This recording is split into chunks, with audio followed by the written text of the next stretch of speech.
Good morning and welcome to the news on Zodiac with me, Chancellor Mozabanda. Coming up this morning, DPP President Peter Mutharika announces 2025 will be his last run for presidency. Blantyre Water Board worried over increased incidents of non-revenue water loss, currently hanging at 48%. Lack of basic needs compromising work of game rangers entrusted with protection of game reserves. And in sports, Mighty Mukuru Wanderers appoints former Flames coach Meke Mwase as the club's head coach. Those were the headlines. We now give you the news in detail. President for the opposition Democratic Progressive Party DPP Peter Mutharika has announced that next year will be his last time to run for presidency. Speaking to his party followers in Katoto Mzuzu, Mutharika said he reluctantly accepted to run for the party's presidency, not for fame or worth, but to save Malawians. Mutharika said he will feel sorry if come next year, Malawians will vote for the Malawi Congress Party again. And 20 kilometers from the DPP rally in Nkhani, some MCP officials were also holding their political rally.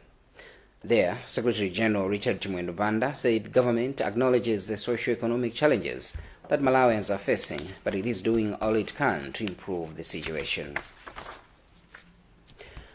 The newly elected Director of Youth for the People's Party, PP Aubrey Harare, has appealed to the youth in the party to refrain from being used as political tools of violence and practice politics of tolerance ahead of the campaign period leading to the 2025 general election.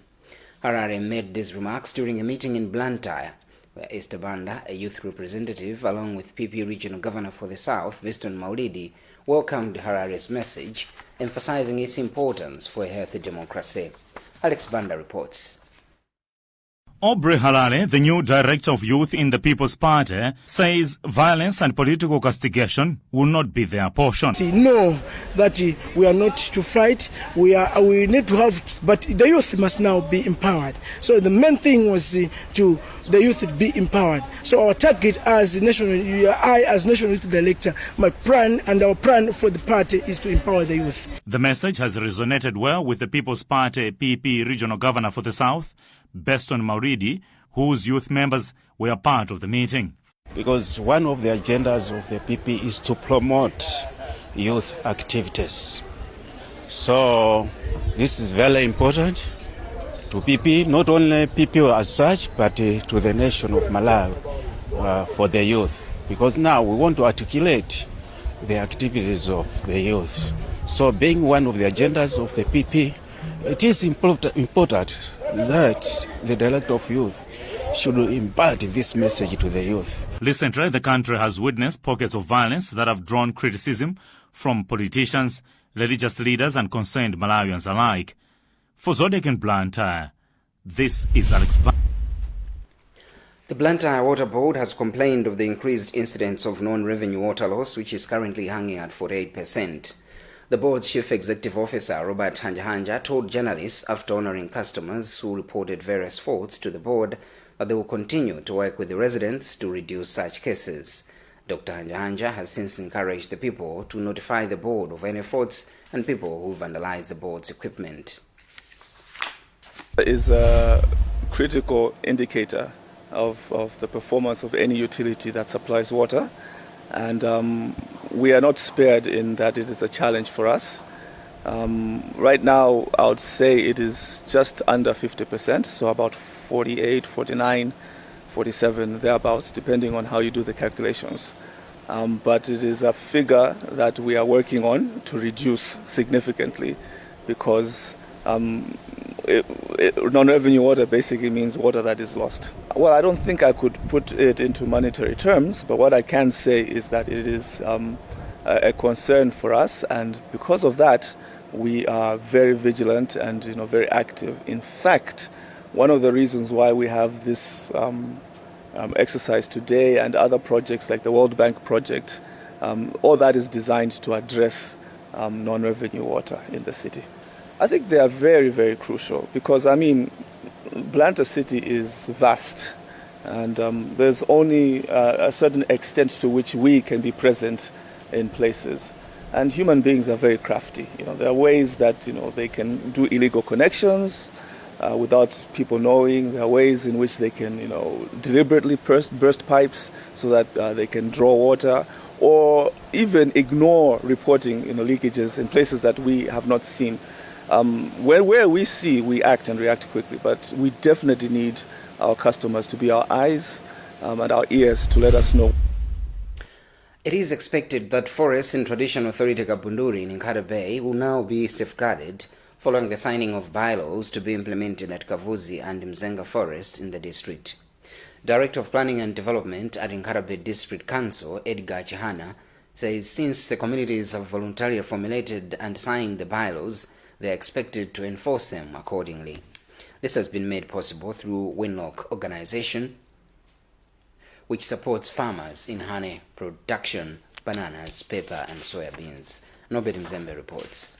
According to the project's ecosystems lead Augustine Kaunda, through the market transition to enable new growth opportunity Mtengo project at Winrock Organization, but also Total Land Care, with support from United States Department of Agriculture USDA. The bylaws will help amplify apiculture among various cooperatives at Kavuzi and Mzenga in Nkhata Bay from now up to 2029. We established that they are having some issues or challenges when it comes to sustaining their value chains of honey. And one of the prominent issues that they were facing is encroachment. Now, having looked at these issues with our main partner, in this case the Forest Department, we thought it was that maybe we should intervene by drafting participatory forest management plan. Edgar Chihana is the Director of Planning and Development for Nkhata Bay District Council, and he appreciates the Winrock. What the communities have done is to show special commitment as a way of coming together in a participatory way to make sure that they align all these laws to their respective areas so that they see to it that the forests are being managed and protected by the communities. Traditional Authority Kabunduri says since his jurisdiction is one of the huge areas with forest reserves in Nkhata Bay, the bylaws will significantly help safeguard the forest and transform lives of farmers in apiculture. Hence, he will play a leading role in implementing the bylaws. According to Kaunda, Winrock Organization is implementing its projects in Rumpi, Mzimba, Nkhata Bay and Nchise districts. Reporting for Zodiac in Nkhata Bay, this is Norbert Tambamtuva Mzembe.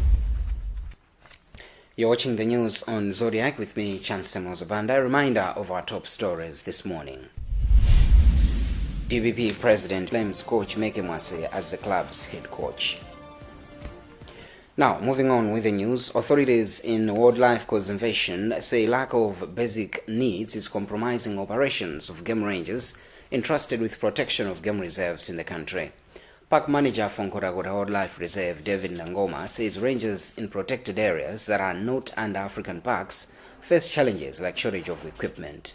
He was speaking after the Ranger Run Challenge held inside Nkhotakota Wildlife Reserve on Saturday to raise funds for operations of game rangers.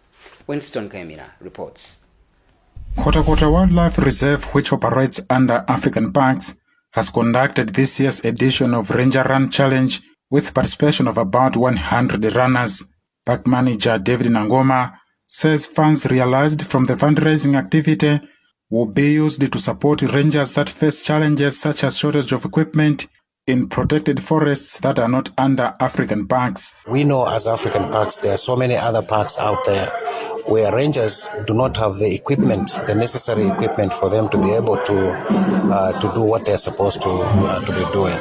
You know, it's real hard work going into the park, and you need some navigation equipment, you need some tents. In the challenge, Bonio Kadango, a ranger, emerged winner after covering a 21-kilometer distance in 1 hour and 27 minutes. Frank Marcelino, another ranger, was the runner-up. He covered the distance in 1 hour and 28 minutes. In the girls' category, Christina Banda finished on the first position. Brian Charlie, another ranger, emerged winner in the category of runners who covered the same distance while carrying a 20-kilogram bag of sand each. Some of the winners will spend nights at Ibua Lodge in Nkhotakota district, while others will be provided with luxurious accommodation by Mods Park. Winston Kaimira, Zodiac, Nkhotakota. Government has reopened Livingstonia Police Unit in Rumpi 4 years after it was vandalized by communities following misunderstandings with the officers. Speaking in the District, Commissioner of Police for the North, Richard Luhanga, warned against the tendency of vandalizing police units and aiding illegal migrants, saying police will arrest anyone found involved in the malpractice. Meanwhile, Traditional Authority Kajulu has lamented that absence of a police office in the area led to crime increase. Brian Macheri has filed this report. Commissioner of Police in the North, Richard Luhanga, has asked people in the region to avoid damaging police property. He says absence of police in any community compromises security and development. Commenting on reports that some individuals in the district are aiding illegal immigrants, Commissioner Luhanga warned that his men will hunt and arrest anyone found involved in the malpractice. It has always been my stand as commissioner that there is no space for vandalism of units or breaking of units because there are differences with the police officers. So I've given a stern warning that we will not accept people to destroy this unit because a lot of government money has been spent.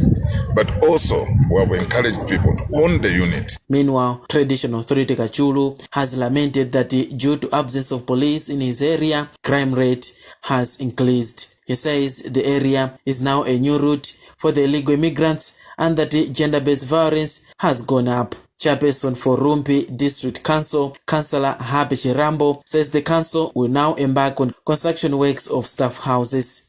Government is planning to build 9 staff houses and deploy at least 10 police officers. Currently, there are 3 police officers. Livingstonia Police Unit was vandalized by communities in April 2020 following misunderstandings with the officers. For ZBS News, this is Brian Machere.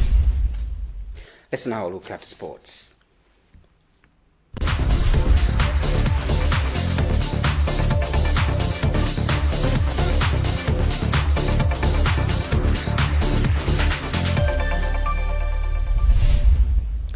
Lilongwe Golf Club Vice Captain MacLeod Nyanda has emerged as the winner of the 2024 Old Mutual 70th Anniversary Golf Tournament played at the Lilongwe Golf Club with 42 points under the theme 70 Years of Greatness.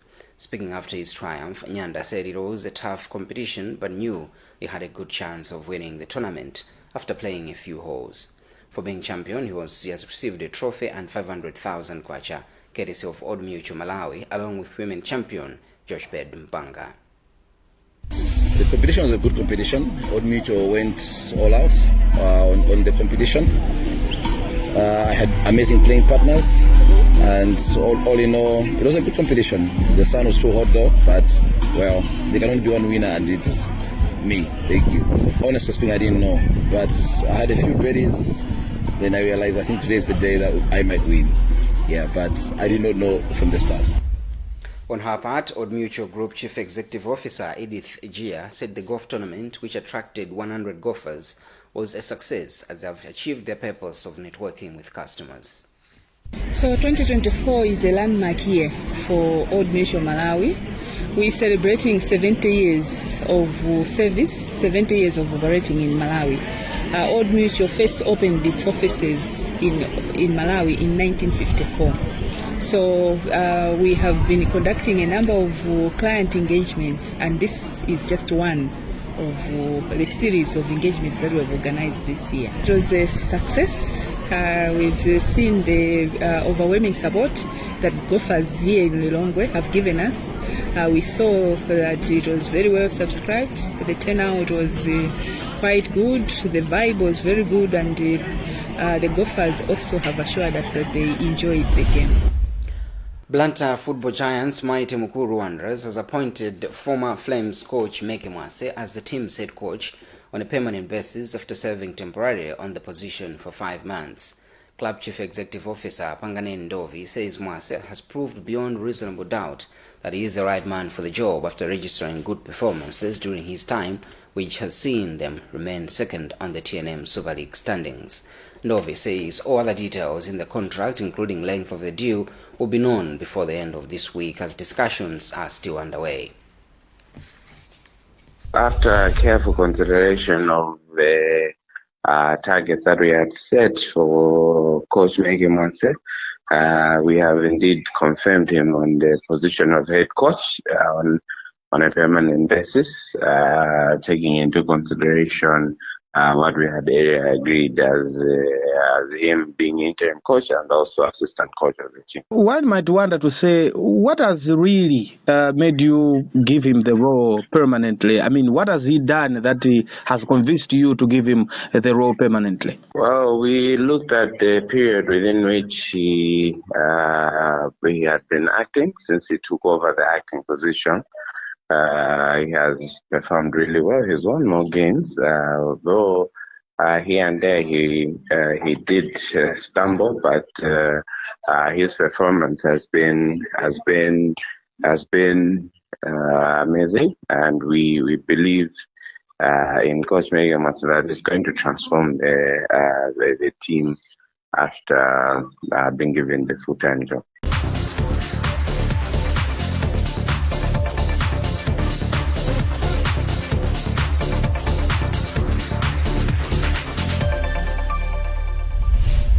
And that's about what we had time for in this edition of the news. Before we leave you, another look at the top stories. DPP President Peter Mutharika announces 2025 will be